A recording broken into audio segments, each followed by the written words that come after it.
usually the most spoiled guy in the room when it comes to fly tying. I started tying 9 years ago at Project Healing Waters, and then I placed in the top 5 in their national contest at 7 months of tying, and then Sun Towels in our group, he placed as well, and me and him went and took first and second, and then we both just started getting sponsors. And so I've been spoiled crazy. I learned how to nymph from Joe Humphreys. He collects my silly art flies. I tied my first Clouser minnow with Bob Clouser on his birthday, November 17th, that same year. I came down here to hang out with you guys. I was an understudy of Dave Whitlock. And actually, before I even go into the fly, I'm going to teach you guys something that changed everything for me last year. I'm trying to get it up now. The mono? Oh, yeah, I've got... You got one right there, too. Yeah, I got some mono right here. I got it in every size. Dave Whitlock told me in Arkansas a few years ago, or probably 6 years ago, because I was just now getting really popular, and he's like, Joe, you need to do this thing with your hair bugs and anything that you use dumbbell eyes with. And I was like, Dave, I know you're probably right, but I'm getting a lot of attention and I'm an idiot. I can't reinvent the wheel right now in the middle of my show season.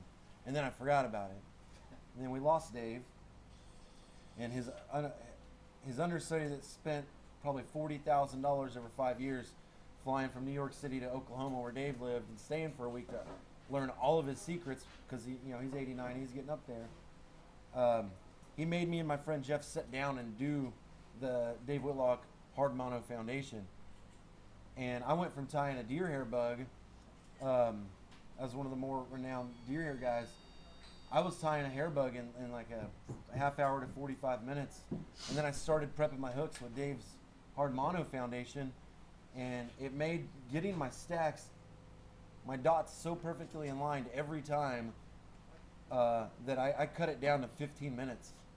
So the premium bugs I was selling, I just started quick trimming them, and I can actually sell guide flies that are made out of deer hair now, and not waste a lot of my time. But the real magic with that little thing was the dumbbell eyes. Like, I'm gonna do it on this we're doing a sex dungeon, which is a Kelly Gallup fly, so it's got a dirty name, and I know it works good in this area. And then hopefully for Steelhead Slam, the Skip Hughes Memorial Steelhead Slam this year, I have my friend Jeff, who I think is 1,000 times better at hair than me. We're going to do our master level class that we charge the show circuit to do for you guys, and Jeff will walk you through every step on how to tie a perfect hair bug, and I'll be right beside him mimicking every step, except I'm going to mess every single step up. All those little goofy mistakes that we make when we're trying to learn deer hair that isn't on the internet. No one shows you how to fix your mistakes. I'm going to go through and make every single one of them that I can, and there's 15 fatal mistakes to a hair bug, and I've got like 12 of them that I could fix on the fly now. So we're going to be teaching that to you guys, and hopefully Jeff catches steelhead. It'll be dope. But for Kelly's fly, I'm going to start out on the main shank. Can you guys see clearly? Yep. All my stuff. Well, normally I have my hook file, but I didn't grab it, so I'm going to use my little lid rig. I'm going to abrade the hook, and I'm only going to abrade it about halfway because I'm not doing a hair bug, so I only need this mono where I'm going to put I only need it filed where I'm going to put this hard mono. And all that's doing is putting little tiny ridges on the hook shank, so that when I wrap my thread, the thread's going to bite into it because it's not a nice flush even surface. So I'll just touch that, and we'll get my camera out of the way. Oh, I didn't even turn it on. So I put a little Zap-A-Gap on there. Now I'm just using some junk uni thread, 140, just to throw on a base layer of thread.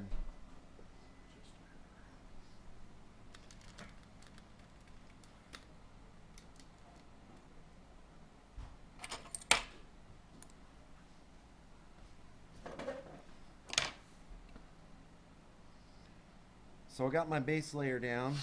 Then I'm going to take this Mason's Hard Mono. This is 14 pound.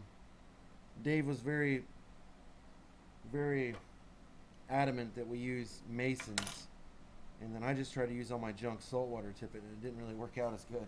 So once again, he was correct, and I was wrong. So I'm going to take some Mason's hard mono. I'll turn this on the side, and I'm just going to try to get it on there sideways. Thank you, sir. And just throw a base down. If you don't get it completely on the side, that's alright, because you can take a pair of pliers and just line it right out. Mine's completely on top of the hook. So put that on its side. I bought those pliers for the sole purpose of doing this technique. It changed my tying so much. So I'll take the other side of the hook and I'll throw a nice base layer of thread.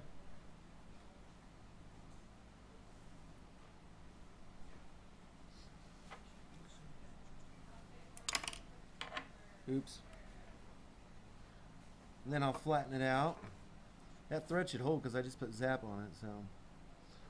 So my thread is flat, or my mono is flat enough.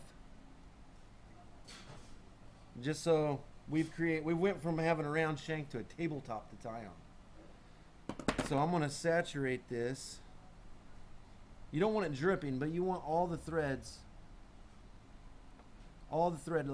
wraps to be soaked. So Dave, before he was a world famous fly tyer and fly fisher and innovator, he's a chemist. And so when he created Dave's Flex Cement, he had a base of xylene. So this is a super glue. It's xylene, and that'll be really important later. So I'm just going to restart my thread. And normally, if I'm doing a hair bug, I'll do this whole shank and just let it set and cure. I'll do like 12 at a time, and then I'll grab the first and start tying. But we're doing this dungeon, so I'm going to go ahead and throw my lead eye on. So with the lead eyes, even though this is a lead dumbbell, it's still rounded in the center. So what I'm going to do is I'm going to take my little pliers and flatten it out a little bit. So we're effectively putting a flat surface against a flat surface, and once this is cured, it won't move. And you'll catch hundreds and hundreds of fish on a clouser that way, instead of catching 5 or 6 good fish and then it just starts to roll on you. But doing this, it just doesn't. I can't believe I told Dave to his face that I wasn't going to do this. And then I did it after he passed. And he's up there looking at me like, I told you, punk. I'm freaking Dave Whitlock. And I know he did that. So at this point, my eyes are set up pretty good. I'm going to go ahead and whip it and start on my fly. And by the time I'm done with the tail, it should be nearly ready. So I'm going to grab another shank. You don't have to file this. It is just a habit that I do now, because it just makes my bugs not fall apart. I go through a lot of Zap now.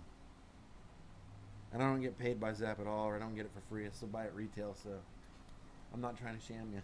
Get 20% off today. You got Zap? Is there Zap here? I don't know. I will straight up buy all of it for 20% off.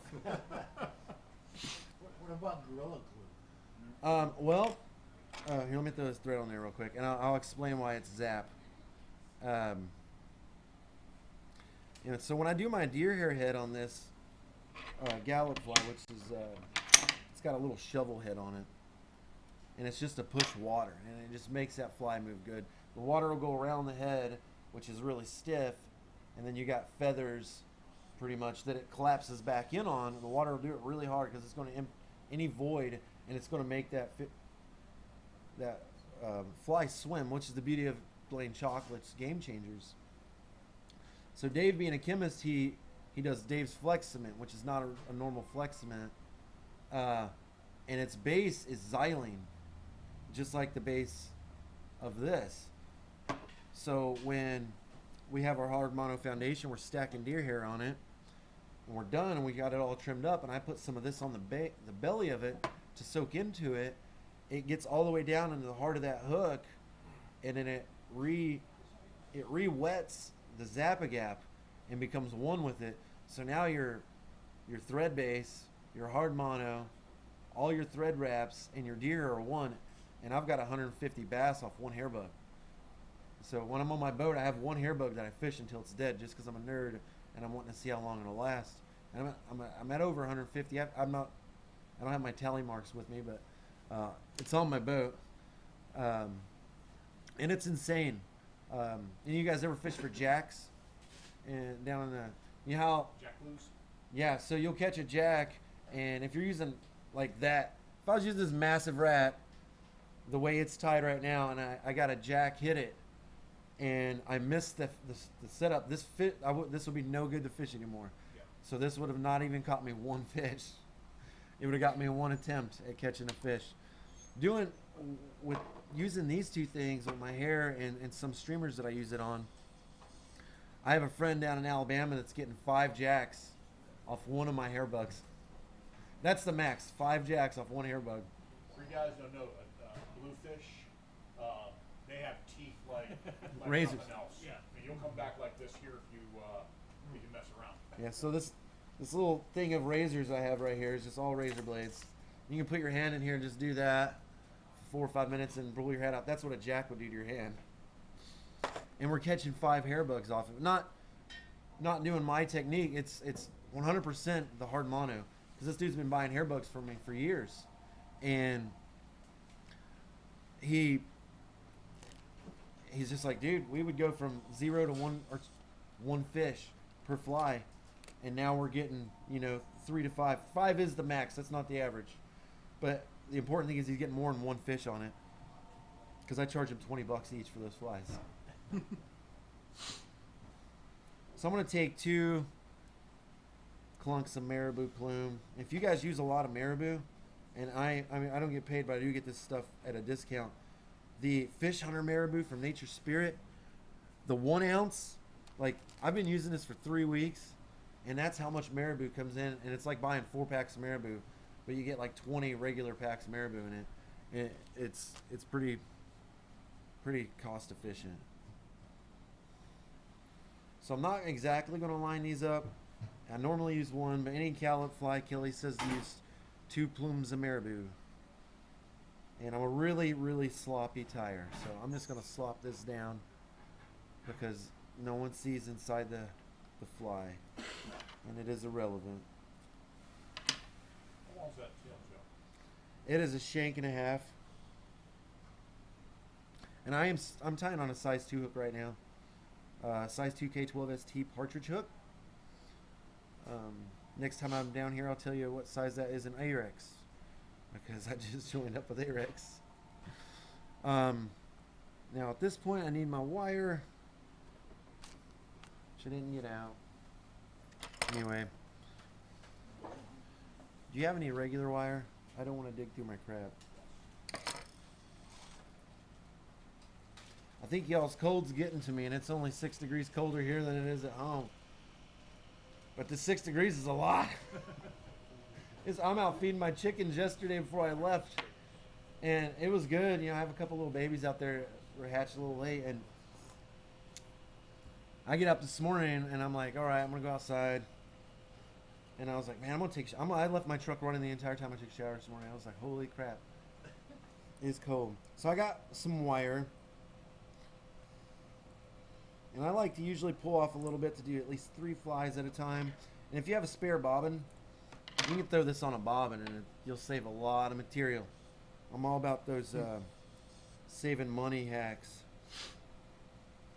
Because I have 14 sponsors, and even with all my discounts, you can't make a living doing this.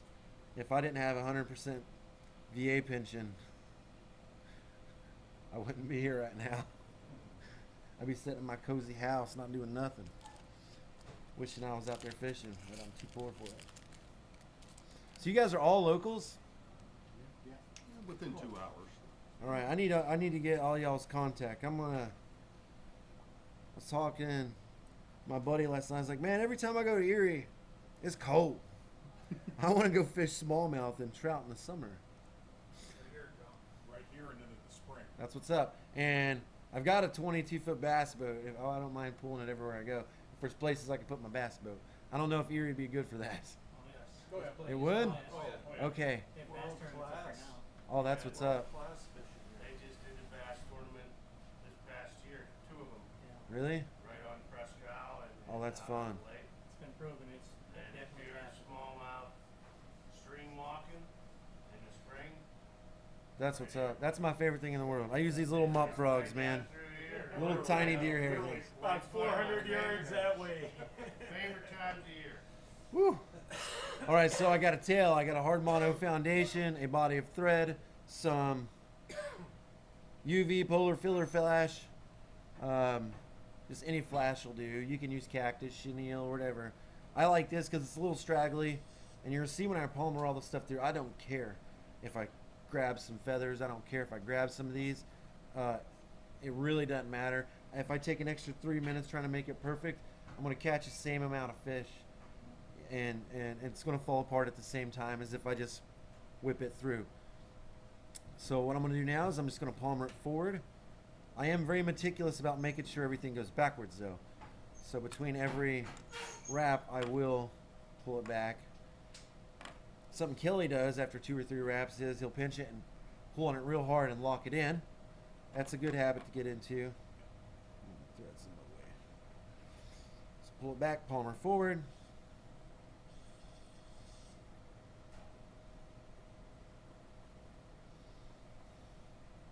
Then I'm not going to go all the way up to the eye. I make on my dungeons, and this is my favorite streamer to tie. I have my own streamers that I fish a lot, but this is in my box for every species that I fish for, in different sizes, and it's usually just in olive brown and white. That's about all I tie it in.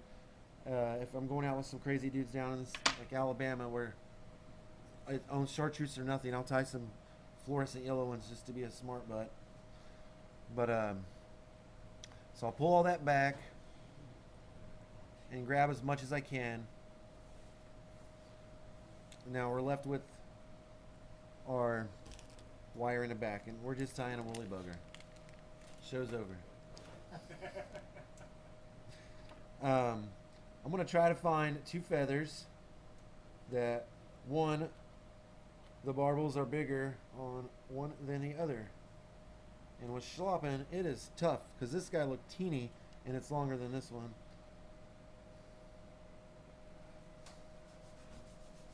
So that's what I'll do. This one and this one. So what I'm going to do is I am going to pull back some and leave me about a 1/4 inch of tag on this feather right here and save this. I'm not going to use a whole piece of marabou for the junction like they tell you, because that is an absolute waste of material, and I got all that lovely marabou right there. And if I put too much, it's just going to get caught up in the tail segment anyway.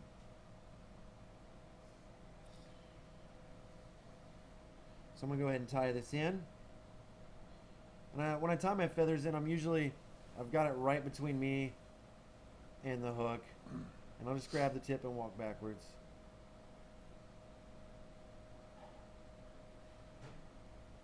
And then just palmer it backwards. I'm not really, if you're real anal about it, you can like pull those back, but I'm not going to try to do anything besides stand them up. I will walk it through, make sure I'm holding on to that tip, and then just like in a woolly bugger, I'm going to sort of just wrap this around twice to capture that tip, and then I'm just going to go forward. So I can do this much faster just doing it that way than trying to do this thing. And you can see how much I caught. I caught very little, just piling it through. And I'll have this whole section tied off in the back with the legs before I would have ever got that just moved forward without having it perfect. I've never really seen much in nature that's perfect, even though nature herself is perfect.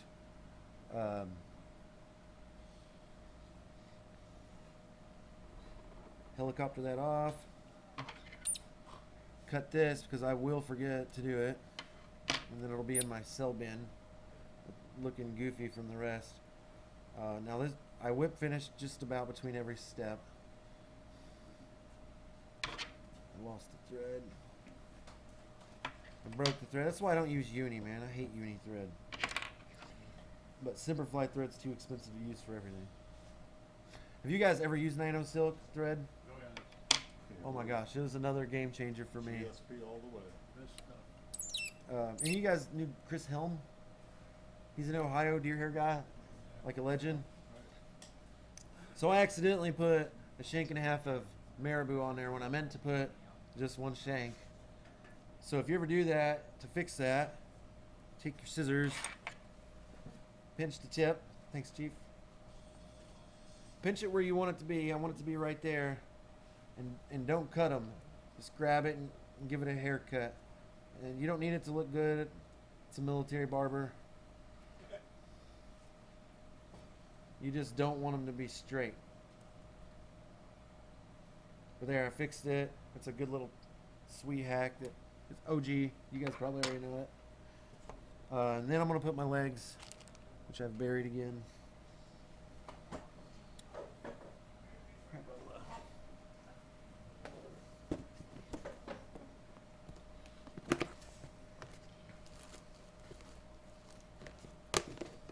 Sorry, I'm a cluster today.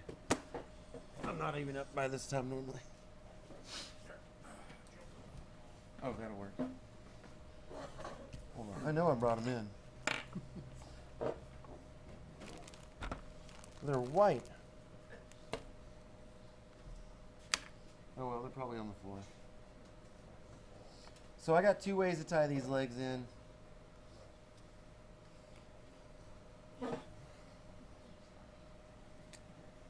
Where did she go? I brought them in with the hooks. I'm not worried about it. I got these. We'll push onward. So a couple ways to put this on. And I do it different for the front than the back on these. And Kelly hates it. He hates how I do it. But I like my way better. Kelly generally just puts it on the side. And that's how I normally do it on the back. In the front, I'm going to loop it around my thread and pull it under the dumbbell eyes, wrap it in front of the dumbbell eyes, and then tie behind, which we'll see that in a minute. But when I tie these in, I want the ones that's going to be against the body to be the shorter of the two. I'm not sure it makes any difference at all, but that's just how I like to do it. And so I try to do it consistently.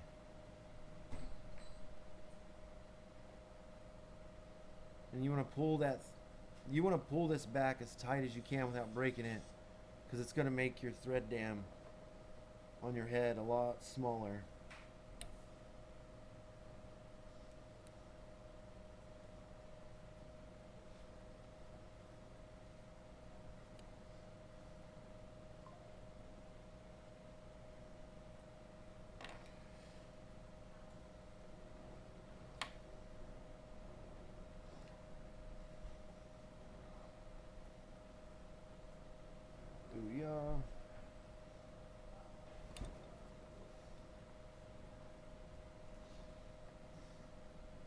Now I'm going to leave the tags of the legs where you can see them, because it's just going to add a little bit more color and break up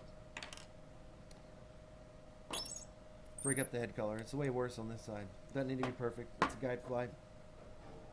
If you want to strive for perfection, you're going to have to really watch your thread wraps, because I've probably put too many in this to be absolutely perfect.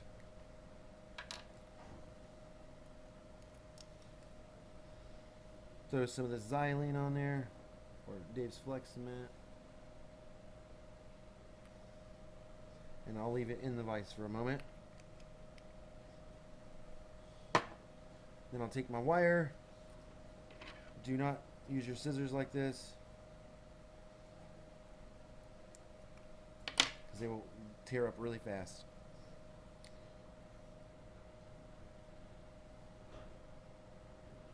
So that xylene gets in there really quick. It won't dry. but it's going to soak in that thread and not be an issue for me in a few seconds. Starting on the head, or the main body of the fly, I'll start my thread. I'm going to throw some zap on there. And I'm going to go to right before the bend of the hook. I've got a drop there, which you don't want, so I'm just going to use some excess material that's going to be thrown away to collect that. And then make sure I got my hook pointing down. And then willy-nilly just tie this in. If you try to get it perfect, it's going to drive you bonkers. So I'll do a couple wraps like that on the zap and then try to pull it forward. If it doesn't work, you can grab your pliers and try to pull it forward. There you go. Now I can freely move it, and I want it just about 2 head lengths from the back bend of the hook. And then I'm going to put a lot of pressure on it now to get it down into that zap. But I'm also going to be pulling on the back of this fly. See how my hook's moving? I'm putting a lot of pressure on it to keep it riding upright. And I'm not going to stop very far down on the bend of this hook because it is a caddis hook. So it's got that goofy bend. So when we stop way forward where we think of where we should, our hook gaps are going to be absolutely massive, and it's going to make your hookup ratio go up substantially. So I'll throw this whole base down. And then another thing I really love having these little pliers around for is just grabbing the tips. I've lost my biggest king salmon to a wire slipping on a intruder. So I like to make sure if it's going to break off the back hook, it's going to take everything. I'm just going to be left with an eye. So I like to wrap around those dumbbell eyes. And it's just easier doing it with a pair of pliers.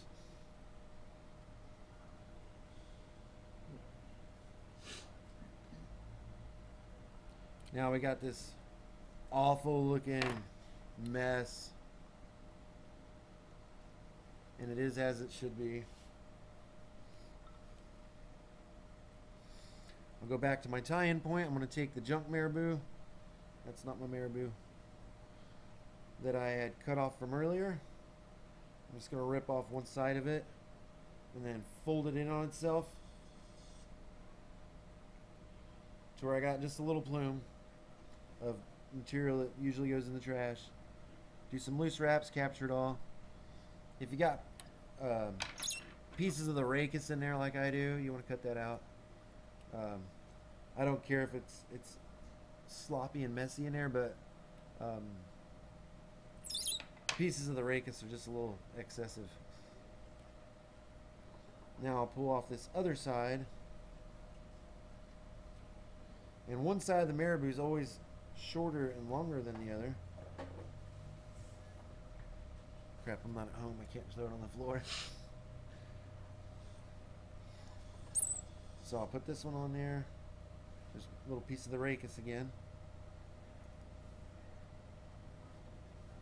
Do my loose wraps, get rid of that rachis.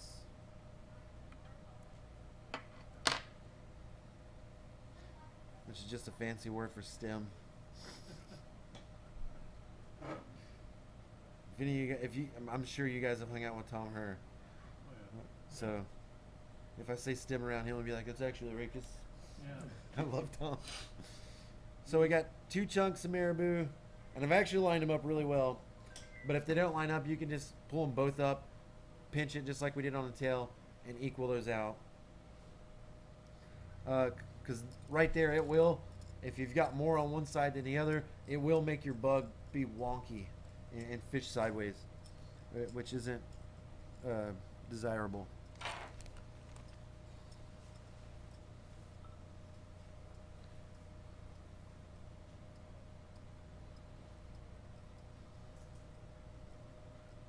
Gonna tie this in. How often do you guys do this? How many We times? tie twice a month. 3 times if we include Thursday. Wow. Night class also now. Our Healing Waters does one a month. About to start a fourth, possibly, Gonna be Really? yeah. per month. Be 2 night classes, 2 day classes. Well, crap. Oh, I've lost my wire again. So I have ridiculous ADHD and PTSD.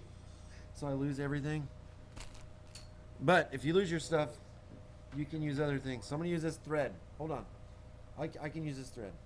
Sure? Oh yeah. You don't want it to match? Oh, it don't matter. They're not gonna see it. You got OCD. I don't have no OCD at all. I'm a train wreck. All the time. See how much I had to bring in to get this much on the table? It's because when I was packing for coming here, I was like, I could put everything in a gallon baggie and be good. Or I can just put it all where it normally goes when I do the shows. And then I procrastinated and was like, crap, I gotta leave in like 4 hours, so I have to pack right now and go. I was infantry.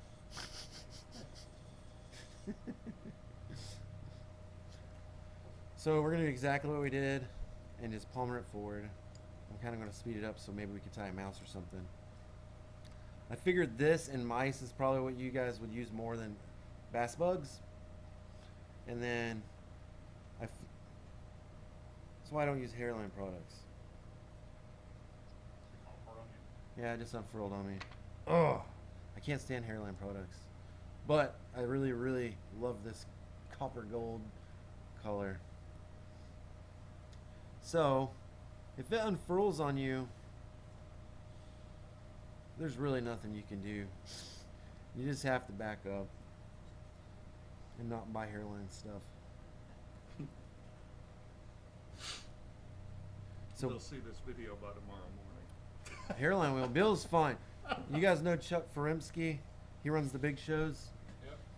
He called me the other day, and I've been with Nature's Spirit. I love their deer hair, and they let me do whatever I want. If I'm walking around, I find some gnarly hair here, and it's from a different brand, and I grab it, they don't care. I'm using hairline at a lot of the shows this year because Chuck asked me if I would because they sponsor a lot of the bigger shows, and he's like, dude, he's like, Bill wants to pay you to use their deer hair. I was like, dude, it would take them 15 grand a year and everything from hairline for free, and then let me go to their facility to reinvent the wheel because they burn their hair every time they dye it. And it's terrible because they've got some of the longest belly hair on the market, but they destroy it in their curing process. And I was like, but he'd have to pay me, and getting paid 15 grand a year is way too much for a fly fishing sponsor, fly tying sponsor. And I was like, his stuff's absolute garbage. And then 15 minutes later, Bill Koch from Hairline, the owner of Hairline, calls me. He's madder than hell at me. And he's like, well, can you come up to Michigan? I was like, man, I need to be on payroll before I come up there and start giving you ideas, buddy. And I'm going to see him on Friday at the show. But I really like their synthetics. This stuff's really good. I rarely have it unfurl me, very rarely. The only reason I'm not using it in Nature's Spirit right now is because this is a gnarly color on brown. I don't like using a lot of flash in my flies, especially as fly fishing gets more popular.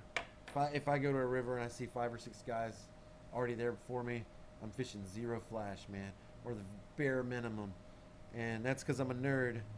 And when I go out with our Healing Waters groups in Indiana, and my fly club in Indiana, and there's just 40 of us fishing a stretch, I'll get in there and I will snorkel and follow everyone watching fish. And the flash, they see a flash of just minnows, they'll spook because they see flash. We are notorious for using way too much flash and everything. I have yet to see a rainbow colored minnow that just caught my eye from 80 feet away like some of our streamers. And but it is really nice to see that fly disappear that you can see 80 meters away. But yeah, I use very subdued flash. In Kelly's original version, he's got crystal flash and flash coming off the tail and back here. I just don't do it that way. I haven't used flashing this streamer in probably 5 years. Once again, I'm not going to try to really work it around those. Just got to make sure I don't catch my eye or the tip of my hook.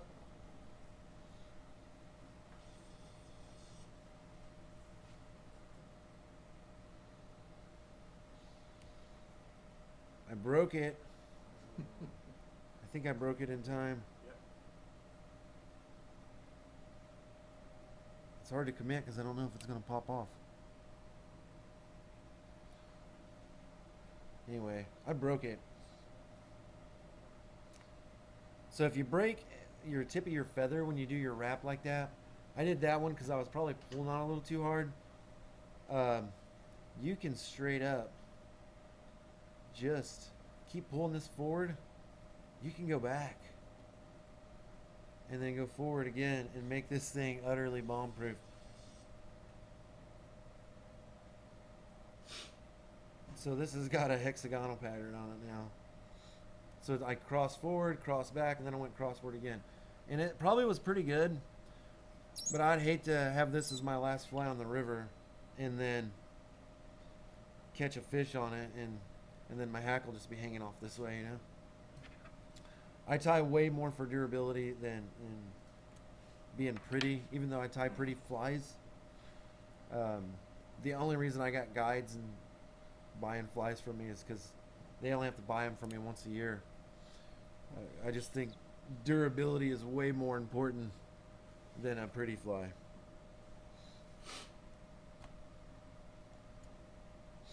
So for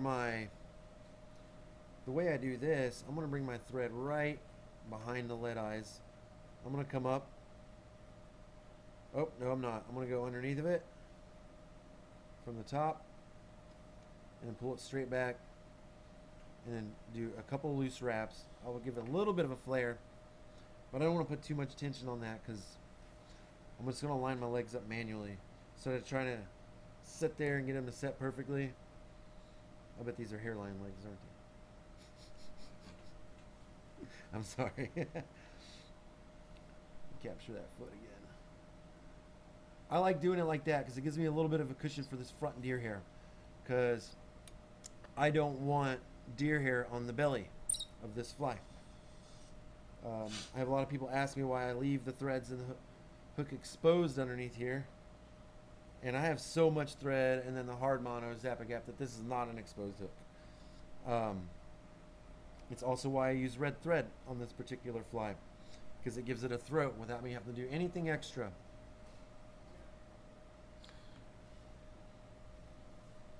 Cut those legs whatever length you want. They're really just there to push water. If they are too long, they will get snagged in your stuff, though, in the tail end of your fly. Whip it, cut that off, take it out the vise, straighten out those legs.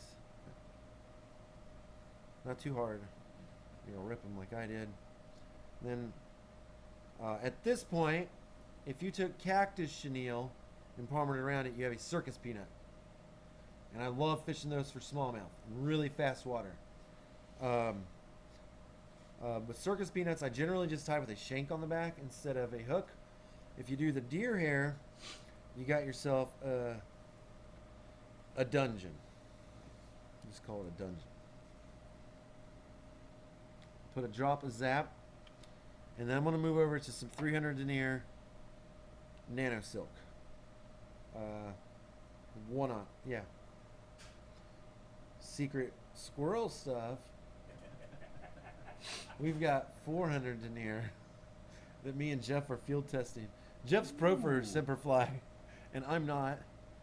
And I don't know where I got this, but I had 400 denier in bright red. And we were in Virginia last weekend. I showed Jeff, and he's threw a fit. He helped design their 300 denier. Jeff did, one of my best friends. And he's like, no way.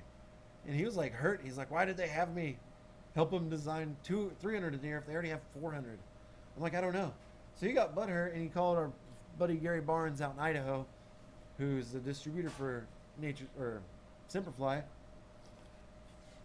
And they're like, yeah, we the owner's husband is an archer, and he made that 400 nano silk for his bowstring to wrap his bowstrings. And I sent him a hummingbird when I sent a stupid hummingbird fly to the partridge, semperfly, and then the King of England for his coronation, which I have a hummingbird and whatever. I don't like the monarchy, but it was voluntold by partridge to do so.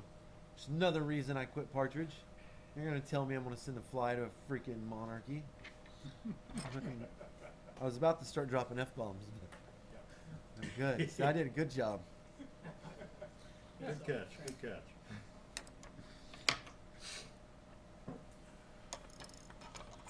All right, so this is my favorite part. It's the deer hair. So if you guys watch some Kelly Gallup videos, and any fly time video that's on YouTube for that matter, and they're not just an open book, watch their hands, especially if they pan out backwards. And I was going to start doing this, but I just see it as shady. Kelly Gallup's notorious for it, and I love him. But he'll be tying you a fly in one of his videos, and then he'll pan out to his face. And we're humans. We'll make eye contact, and he's talking with his hands. When he's talking with his hands, he's switching out this really premium deer hair he's got for his utter garbage. So what makes really good deer hair good? You might know what makes good deer hair good? It's hollow. And its belly hair is really hollow, and it's got a honeycomb pattern on the inside so that we can trim it and it's still hollow and it'll float. Crappy deer hair that's not very good for what we're doing, it'll still flare, but it's not as hollow. Those walls are thicker. So if we're tying a streamer, we want the deer hair on it not for buoyancy, but to shape and push water. So if you watch Kelly's sleight of the hand when he's telling you to buy this $6, I don't know how much retail deer hair is, but this expensive deer hair, the premium stuff, then while he's talking to you, he'll grab the same collar out from a bin right beside his leg, and then he'll start using crappy deer hair. And if you really learn how to grade deer hair, you'll be like, that's not rough. Like, deer hair it's coarse. The good stuff's coarse, and it feels like straws. And then the stuff he's pulling out looks like silk. That's why when you tie some of Gallup's flies, they fish great. And you go buy them for $30 from him, and Gallup slide in, and you're like, these things fish like no other. It's just insane how good they fish. And I was watching one of his videos. I think it was on this fly, or it might have been a zoo cougar. And I was like, that piece of crap. He's sliding me. And I started tying him, and everybody's like, dude, your dungeons and your deer hair streamers are sweet. I was like, dude, I'm getting rid of all my junk hair. And it's a great way to just get rid of junky hair. I don't need 4-inch long belly hair for this head. I'm going to put a little collar like that. I'm not going to stack it. That's actually stacked a little bit too much. I want it to be a little bit rougher. I don't want a really awesome collar because there's just nothing straight in nature. I'm going to go right above it. I'm going to do 2 loose wraps, and then I'm going to flare it down.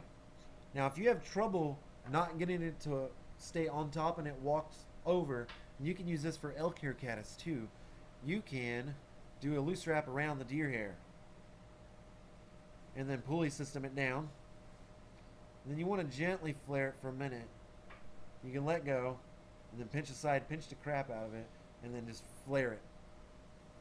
It's going to want to roll on you right now at this point because we just wrapped around the hair and then around the hook. So what you're going to do is pull your thread back up, pull it over again, and then flare it. And it should set up. And that'll just be our collar. So our collar is going to be right on top. I know, for me especially, if I'm getting in the zone and I'm just banking them out, man, and I have like 24 of these to tie in a couple hours, I got to just keep moving fast. I'll notice it'll start coming towards me, or it'll start coming on the other side, which I used to use a mirror when I was doing this stuff. I don't anymore because it's just a pain in my butt, but it's a really handy thing when you're learning to tie hair or working on your proportions. So I didn't have to really walk my thread through anything because there's nothing on the bottom. So I'm just gonna go right in front of that. I'm gonna get a gnarly, huge clump of hair.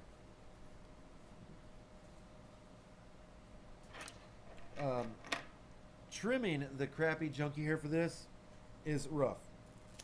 If you're just starting out with deer, I do suggest it's more important to use the premium hair when you're beginning than when you're already good at deer hair. It's not like whiting where you want to kind of wait a little bit till you can master that fly before you go spend $100 on some stupid hackle. It's quite the opposite. It's easier to stack and it's easier to trim if it's really good hair. Using junky hair can be quite frustrating. So I did 2 loose wraps and then I started in my flare.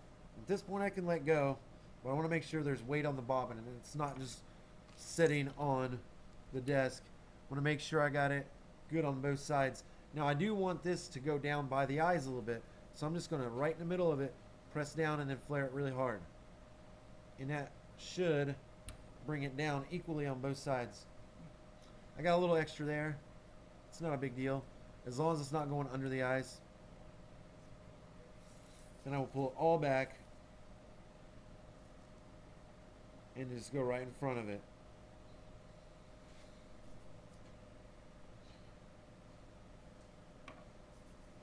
And then I'll do a whip real quick. Bring my thread up. Now, a lot of people mess up and cut their, not cut their thread, I'm skipping parts. A lot of people, when they get forward and they're new to deer hair, they'll start pulling out a little bit of hairs.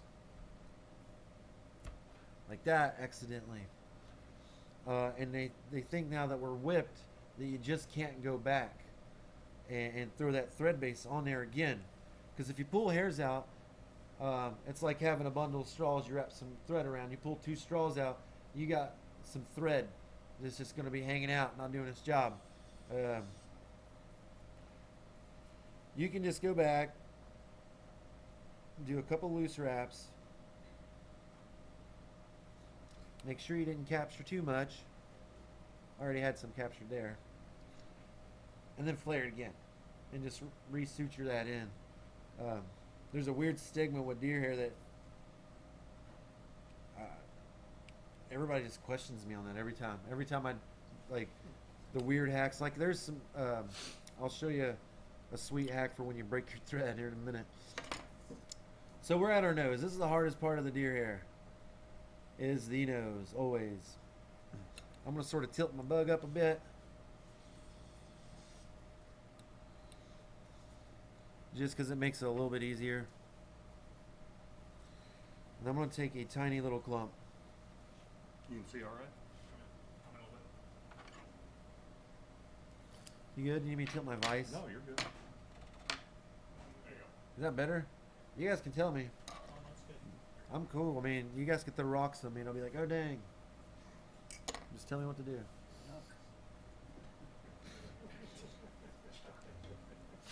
I don't know. I have brain fog all the time. I had heart surgery 2 years ago.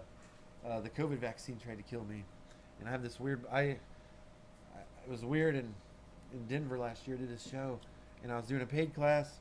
I had like 30 people paid $150 to watch me tie for 2 hours. And then right in the middle of it, my brain just goes dead, and I was like, what was I talking about? And they were cool. So I'm gonna do some loose wraps. This is I don't know what the old guys call it. I saw someone do it in an old video, and it might have been Chris Helm doing some really far away loose wraps, and then just pulling the bobbin down towards the point of the hook, and then giving it a little flare. Now I'm going to try to spin this around, or I'm not on this fly. If I was wanting to try to spin this around, as long as I don't flare that all the way, I could still just spin it around. Oh, any of you guys archers? I was trying so hard to make this mistake in a class the other day. So that is because it just popped off the eye. There's a lot of pressure coming from this when I throw this on there. And this just happens. But if I don't like wasted stuff, so all I have to do is back that thread off, and it should pull out. Then I can do it again.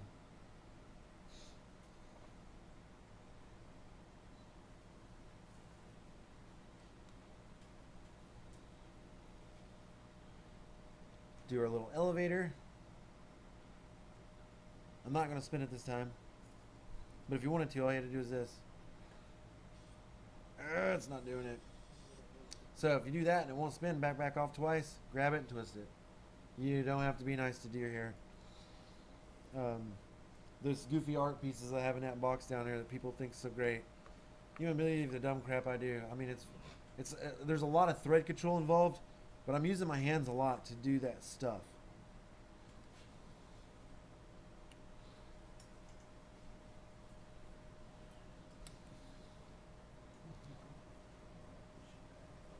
I'm going to find that eye. At this point, we know most of the hair on the nose is going to be trimmed away. And unless you're doing a popper, it doesn't matter. If you're doing a popper, you really got to try not to capture any hairs, because you don't want those little short hairs going up in your face. If you're doing a diver or one of these streamer heads, it don't matter. You've got to cut around that eye anyway. So if you gab some hairs, don't worry about it. All you have to do is just pull it really tight, and most of them just come out. It trimmed itself, see? And then a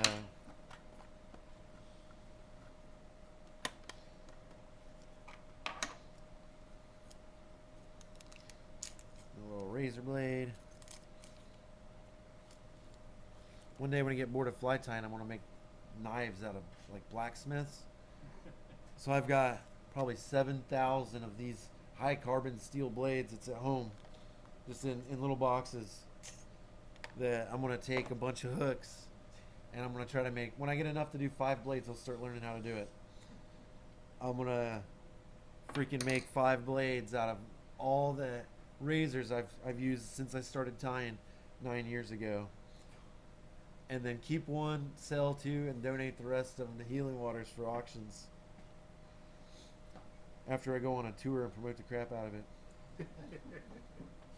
So I'm just gonna, I've got the hook upside down now, and I'm just gonna trim across that belly. So I got what I wanted with the spin, which is just a little bit of hair between the nose. But you can see as I trim back, I do have a little bit more hair on this side than that side. And this is magic. Watch this. I just cut it out. It's fine. And is it good now? I like a really rough cut with my dungeons. I am going to do the belly first. You guys know fly tying with Uncle Cheech? You ever heard of him? Mm-hmm. That dude's like 7.5 foot tall. He's a giant. Anyway, I hate bending my razors, and I hate using the tools for them, because my little girl's a total beast. She's tied with me since she was 3, and I was using one of those razor blade benders from a company sent me to try out. And any of you guys actually tie with deer hair very often? So you know when you're getting close to your thread and you can feel the pressure change, and you're like, oh, I'm really close to the thread, I gotta back off. You can't feel that with the tools, or at least I wasn't used to the tool enough to feel it. So my daughter's like 5 years old, running in to tell me something stupid probably into my office, and I'm trimming a bug. Right as she comes and puts her hand on my shoulder, it's like, Dad! I'm pushed into that, my bug falls apart, and my razor blade flies out of that thing, and it goes ting! 1,000 miles past my face and sticks in the wall like that behind me, right between our heads. And I've never used one again, but Cheech is calling me in to doing this since I've been tying for money again, just bending them.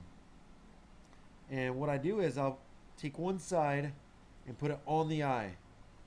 And then I'll put the top on the eye of the hook. And then I'll take the other side and put it on the other side of the dumbbell. And that is how I get them real even and fast every time with these dungeons and all these deer hair heads. It takes a minute to get it all lined up, but all you got to do is that, and you got a really good shape to start out with.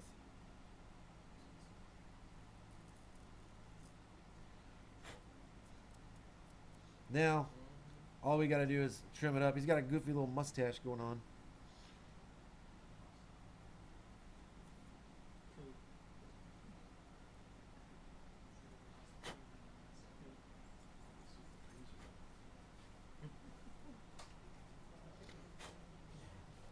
But this is one of the best flies to start tying deer hair with because it just fishes everywhere. And I encourage you guys to try deer hair because if me and Jeff get to come back here and they give us 4 to 6 hours to teach a class, you guys will be the first people we ever let try to tie along with us because we're doing our class in an hour and a half or 2.5 hours at the show circuit, and we're like, dude, it's a seminar. We can't let people tie. We got so much stuff we're pushing out, so much so that I've typed our entire class out, I've printed it out, and then we have QR codes for stuff we can't fit into our class. You can scan it with your phone, take it home, and then we have YouTube videos we've created for it, which I wish I would have brought some of those. I could just give you guys those right now. But so dungeon, that's pretty much a dungeon in a nutshell. I do it a little differently than Kelly does. In the deer hair, I use really good deer hair, so it looks really tight. You really should. I don't know why I use really good deer hair, but this thing will fish really good. And if you're using really, really good deer hair, you want to definitely not have it built up real tall. This thing will fish like crap, which is why I made sort of a shovel head instead of that big bulbous head. The big bulbous head, it's really hard for me to. It sounds super eccentric. I'm such a machine in what I do and habitual that it's really hard for me to tie a non-really packed bug or hair. But if you can do it really sparsely, it will fish 1,000 times better. Dave Whitlock argued. My first thing he ever said to me was, "I'm doing my hair bugs wrong." He's like, "You want them to be squishy. You want a bass to grab it, and then when they feel the hook, they just think it's the spine." And he's right. When I fish with him on it, he's got this awesome little pond at his house, and he casts out one of his little bugs. I cast out mine. They grab mine, and I set the hook, and he's like, "Don't set the hook." And that's really hard not to do, by the way. So I cast it out there, and I have my rod sitting down on his bench, and I have the line. I'm standing up with my rod sitting down, and I'm just twitching the line, so I physically can't set the hook. And a fish grabs it, and it spits it out. A fish comes up and grabs Dave's squishy bug. It grabs it, and it's like chomping on it. It's trying to kill it. And he just sets the hook and catches it. He's like, "Look," he's like, "I could have missed that fish twice." He's like, "You got one chance." I was like, "Dave," I was like, "That's why I have these massive hook gaps." I was like, "I don't need 2 chances."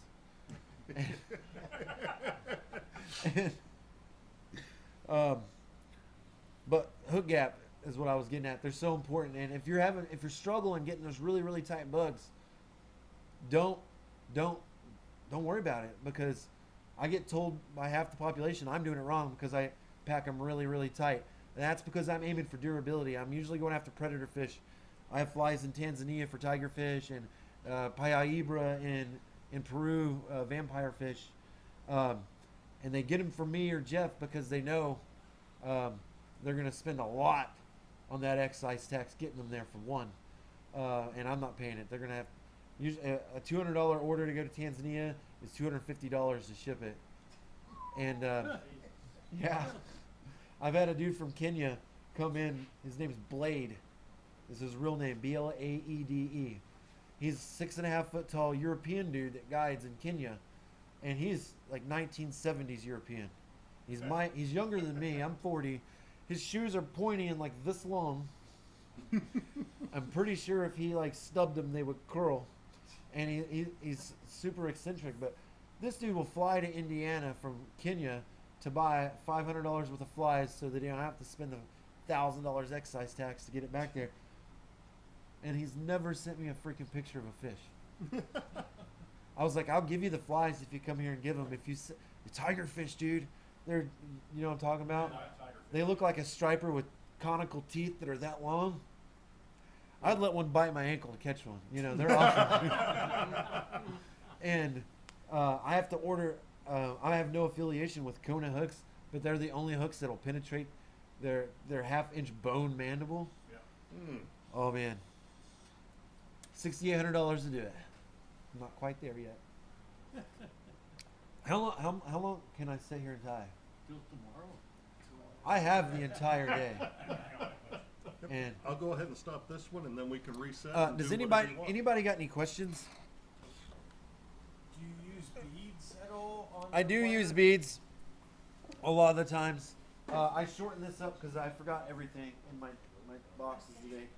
I did not have coffee until that. And so about halfway through the class, I started getting really comfortable. But I do forget everything. I have some somewhere that I have tied for the shows. I didn't want to pull them out because I don't like selling stuff inside fly shops. I find it rude. There we go. But come over here and check these out. This is the stuff that